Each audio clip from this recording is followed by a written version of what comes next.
WXGlide Python പ്രോഗ്രാമുകൾ എളുപ്പത്തിൽ നിർമ്മിക്കുന്നതിന് സഹായിക്കുന്ന ഒരു സോഫ്റ്റ്വെയറാണിത്.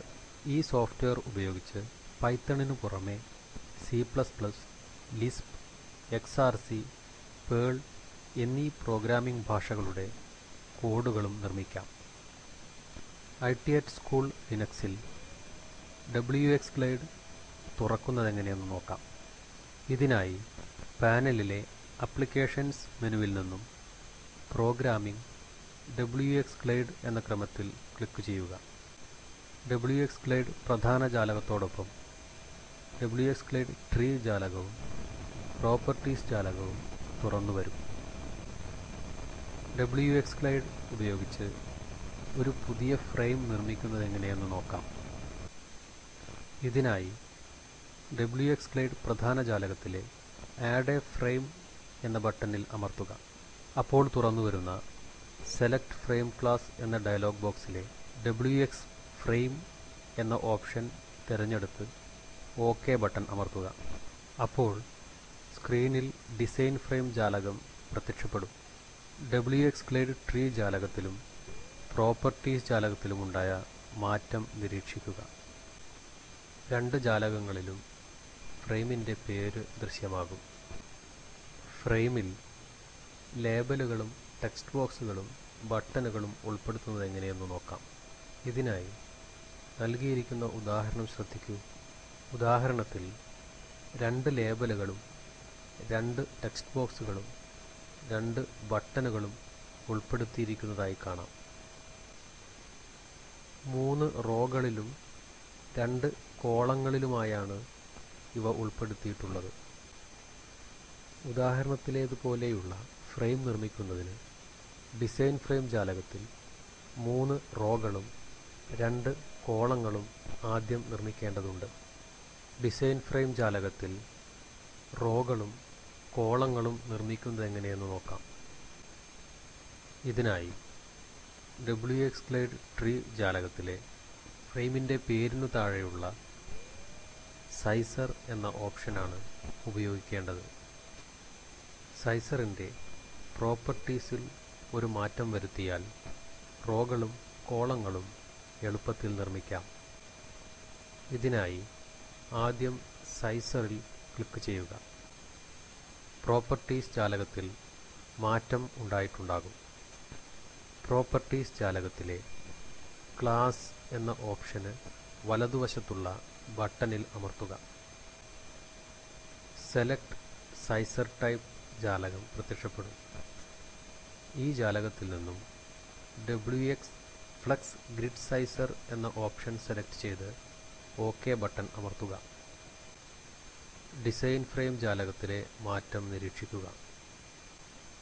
ഇനി WXGlide ട്രീ ജാലകത്തിലെ സൈസർ ഓപ്ഷനിൽ റൈറ്റ് ക്ലിക്ക് ചെയ്ത് ആവശ്യമായ അത്രയും റോകളും കോളങ്ങളും കൂട്ടിച്ചേർക്കാം. ഒരു പുതിയ റോ നിർമ്മിക്കുന്നതിന് സൈസറിൽ റൈറ്റ് ക്ലിക്ക് ചെയ്ത് ആഡ് റോ എന്ന ഓപ്ഷൻ തിരഞ്ഞെടുക്കുക. ഇതേ രീതിയിൽ ആവശ്യമായ അത്രയും റോകൾ നിർമ്മിക്കാം. പുതിയ കോളം നിർമ്മിക്കുന്നതിന് സൈസറിൽ റൈറ്റ് ക്ലിക്ക് ചെയ്ത് ആഡ് കോളം എന്ന ഓപ്ഷനാണ് തിരഞ്ഞെടുക്കേണ്ടത്. ഇപ്പോൾ ഉദാഹരണത്തിൽ കാണിച്ച അത്രയും റോകളും കോളങ്ങളും ഡിസൈൻ ഫ്രെയിം ജാലകത്തിൽ ഉൾപ്പെടുത്തി കഴിഞ്ഞു. ഇനി ഉദാഹരണത്തിലേതുപോലെ ലേബലുകളും ടെക്സ്റ്റ് ബോക്സുകളും ബട്ടണുകളും പുതിയ ഡിസൈൻ ഫ്രെയിം ജാലകത്തിൽ ഉൾപ്പെടുത്തേണ്ടതുണ്ട്. പുതിയ ലേബൽ ചേർക്കുന്നതിന് WXGlide പ്രധാന ജാലകത്തിലെ ആഡ് എ സ്റ്റാറ്റിക് ടെക്സ്റ്റ് എന്ന ബട്ടണാണ് സെലക്ട് ചെയ്യേണ്ടത്.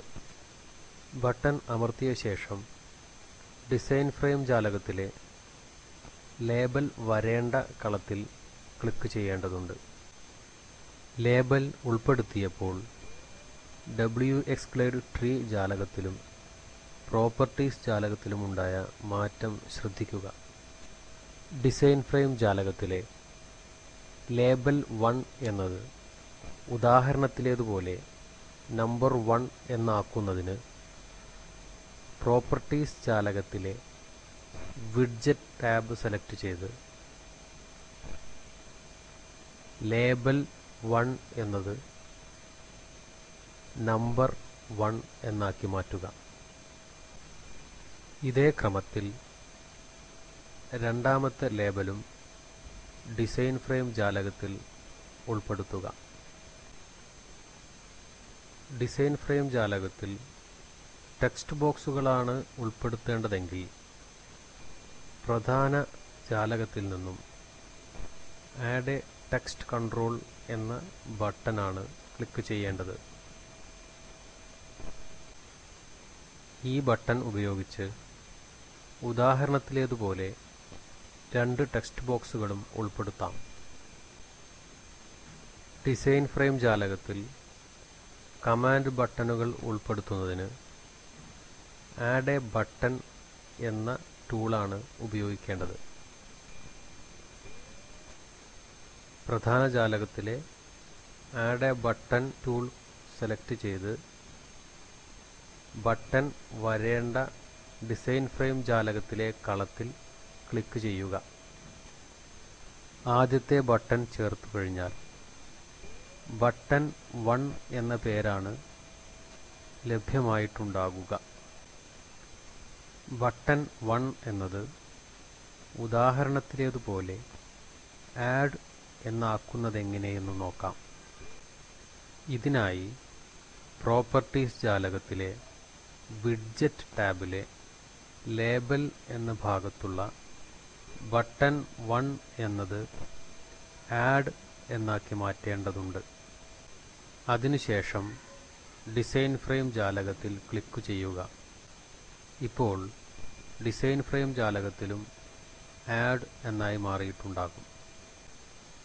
ഈ ഫ്രെയിം പ്രവർത്തിക്കുമ്പോൾ ആഡ് എന്ന ബട്ടണിൽ അമർത്തുന്ന സമയത്ത് ടെക്സ്റ്റ് ബോക്സുകളിലെ സംഖ്യകൾ തമ്മിൽ കൂട്ടുകയാണ് വേണ്ടതെങ്കിൽ അതിനുള്ള ഫംഗ്ഷൻ കൂടി ഇവിടെ ഉൾപ്പെടുത്തേണ്ടതുണ്ട്. ഇതിനായി പ്രോപ്പർട്ടീസ് ജാലകത്തിലെ വിഡ്ജറ്റ് ടാബിന് വലതുവശത്തുള്ള ഇവന്റ്സ് എന്ന ടാബ് സെലക്ട് ചെയ്ത് ഹാൻഡ്ലർ എന്ന ഭാഗത്ത് സം എന്ന് ടൈപ്പ് ചെയ്തു ചേർക്കണം. സം എന്നതിനു പകരം നമുക്കിഷ്ടമുള്ള ഏതു പേര് വേണമെങ്കിലും ചേർക്കാം. ഇത്രയും ചെയ്ത ശേഷം രണ്ടാമത്തെ ബട്ടണും ഉൾപ്പെടുത്താം. ഉദാഹരണത്തിലെ വലതുവശത്തുള്ള ബട്ടണിൽ ലേബലുകൾ ഒന്നും തന്നെയില്ല. ഉദാഹരണത്തിലേതുപോലെ ലേബൽ ഒഴിവാക്കുന്നതിന് ഈ ബട്ടൺ സെലക്ട് ചെയ്ത് പ്രോപ്പർട്ടീസിലെ വിഡ്ജറ്റ് ടാബിലെ ലേബൽ എന്നുള്ള ഭാഗത്തെ ബട്ടൺ 2 എന്നത് ഒഴിവാക്കുക. ഇപ്പോൾ ഉദാഹരണത്തിലേതുപോലെയുള്ള ഒരു ഫ്രെയിം ഡിസൈൻ ഫ്രെയിം ജാലകത്തിൽ ലഭ്യമായി. ഇനി ഈ ഫ്രെയിം ലഭ്യമാകുന്നതിനുള്ള പൈത്തൺ കോഡ് ജനറേറ്റ് ചെയ്യേണ്ടതുണ്ട്. ഇതിനായി WXGlide ട്രീ ജാലകത്തിലെ ആപ്ലിക്കേഷൻ എന്ന ഭാഗത്ത് ക്ലിക്ക് ചെയ്യുക. പ്രോപ്പർട്ടീസ് ജാലകത്തിലെ മാറ്റം നിരീക്ഷിക്കുക. ലാംഗ്വേജ് എന്ന ഭാഗത്ത് പൈത്തൺ എന്നാണ് സെലക്ട് ചെയ്തിട്ടുള്ളത് എന്ന് ഉറപ്പുവരുത്തുക. അതിനുശേഷം ഔട്ട്പുട്ട് പാത്ത് എന്ന ഓപ്ഷന് വലതുവശത്തുള്ള ബട്ടണിൽ ക്ലിക്ക് ചെയ്യുക. പൈത്തൺ കോഡ് ശേഖരിക്കേണ്ട ഫയലിന് പേരു നൽകി ആവശ്യമായ സ്ഥലത്ത് സേവ് ചെയ്യുക. ഫയലിന് പേര് നൽകുമ്പോൾ .py എന്ന എക്സ്റ്റൻഷൻ നൽകാൻ മറക്കരുത്. ഇവിടെ add.py എന്നാണ് പേര് നൽകിയിരിക്കുന്നത്. ഇനി ജനറേറ്റ് കോഡ് എന്ന ബട്ടണിൽ അമർത്തുമ്പോൾ ഡിസൈൻ ഫ്രെയിം ജാലകത്തിൽ തയ്യാറാക്കിയ ഫ്രെയിം പ്രവർത്തിക്കുന്നതിനാവശ്യമായ പൈത്തൺ കോഡുകൾ add.py എന്ന ഫയലിലേക്ക് ശേഖരിക്കപ്പെടും. ഇങ്ങനെ തയ്യാറാക്കുന്ന പൈത്തൺ ഫയൽ ടെർമിനൽ ഉപയോഗിച്ചും ഐഡിൽ ഉപയോഗിച്ചും പ്രവർത്തിപ്പിക്കാം. ടെർമിനലിൽ പ്രവർത്തിപ്പിക്കുന്നതിന് ഫയലിൻ്റെ ഐക്കണിൽ റൈറ്റ് ക്ലിക്ക് ചെയ്ത് ഓപ്പൺ ഓപ്ഷൻ സെലക്ട് ചെയ്യുക. അപ്പോൾ ദൃശ്യമാകുന്ന ഡയലോഗ് ബോക്സിൽ നിന്നും റൺ ഇൻ ടെർമിനൽ എന്ന ഓപ്ഷൻ സെലക്ട് ചെയ്ത് ഫയൽ പ്രവർത്തിപ്പിക്കുക.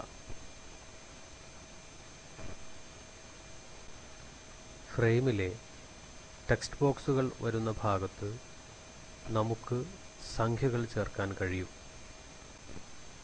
എന്നാൽ ആഡ് ബട്ടൺ അമർത്തുമ്പോൾ ഉത്തരം തെളിഞ്ഞു വരികയില്ല. അതിനു പകരം ടെർമിനലിൽ മുകളിലായി event handler sum not implemented എന്ന ഒരു മെസ്സേജ് ദൃശ്യമാകും. WXGlide ഉപയോഗിച്ച് ഫ്രെയിം നിർമ്മിച്ച സന്ദർഭത്തിൽ ആഡ് എന്ന ബട്ടൺ അമർത്തുമ്പോൾ പ്രവർത്തിക്കേണ്ട ഫംഗ്ഷന്റെ പേര് മാത്രമേ ഇവന്റ് ഹാൻഡ്ലർ എന്ന ഭാഗത്ത് നൽകിയിട്ടുണ്ടായിരുന്നുള്ളൂ. അതുകൊണ്ടാണ് ഇവിടെ സം നോട്ട് ഇംപ്ലിമെന്റഡ് എന്ന സന്ദേശം വന്നത്.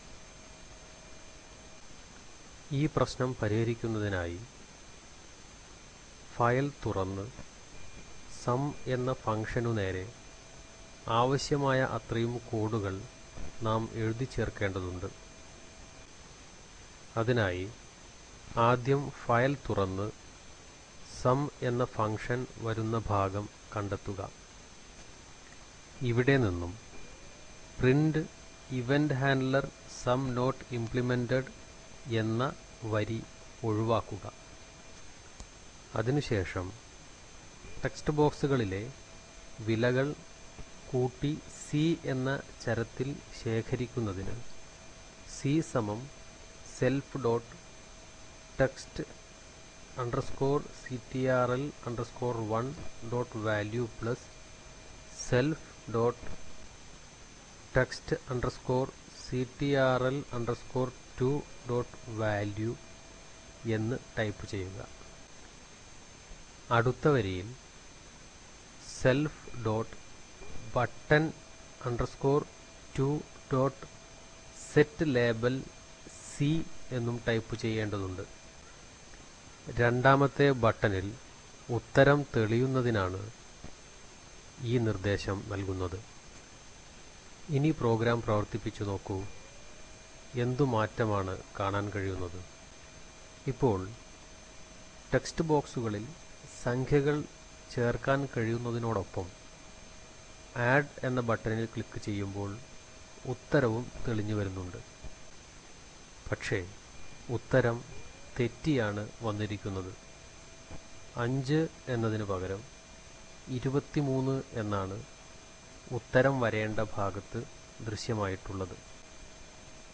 ഈ പ്രശ്നം പരിഹരിക്കുന്നതിന് താഴെ പറയുന്ന മാറ്റങ്ങൾ കൂടി ഫയൽ തുറന്ന് വരുത്തേണ്ടതുണ്ട്.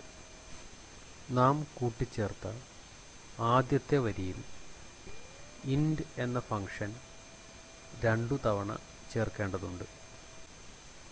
ടെക്സ്റ്റ് ബോക്സിലെ വിലകളെ ഇൻറ്റിജറാക്കി കൺവേർട്ട് ചെയ്യുന്നതിനാണ് ഇന്റ് എന്ന ഫംഗ്ഷൻ ഇവിടെ ചേർക്കുന്നത്.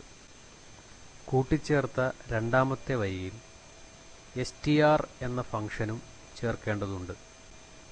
ലേബൽ ആയി സ്ട്രിംഗ് മാത്രമേ നൽകാൻ കഴിയൂ എന്നതുകൊണ്ടാണ് str എന്ന ഫംഗ്ഷൻ ഇവിടെ ഉപയോഗിക്കേണ്ടി വരുന്നത്. ഇനി പ്രോഗ്രാം വീണ്ടും പ്രവർത്തിപ്പിച്ചു നോക്കൂ. ഇപ്പോൾ ശരിയായ രീതിയിൽ പ്രോഗ്രാം പ്രവർത്തിക്കുന്നുണ്ടാകും.